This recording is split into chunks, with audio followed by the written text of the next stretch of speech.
डाली तो आपण मैंने बहुत खाइथिबे किंतु वर्षा दिन से रसुण छुंक सहित आंबुल और नड़िया दिया कोलथ डाली स्वाद किसी अलग।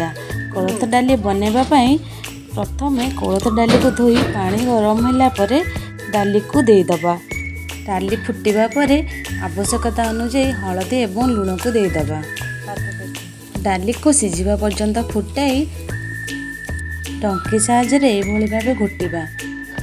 डाली को डंकी साहाय्य चिकन हवा पर्यंत एभली भाव घोटिबा। जेमिति डाली चिकन भाव एभली भाव घोटी होपर आम दबा आंबुल। तापर किछि नड़िया कोरा को दे किछि समय फुटिबा को छाड़ीदबा।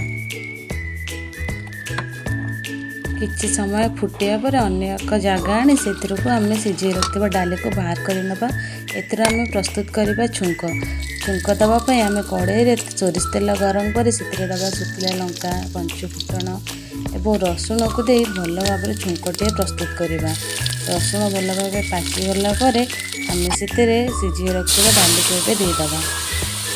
डाली दे किछि समय फुटिला रेडी हो आम गरम गरम कोलथ डाली।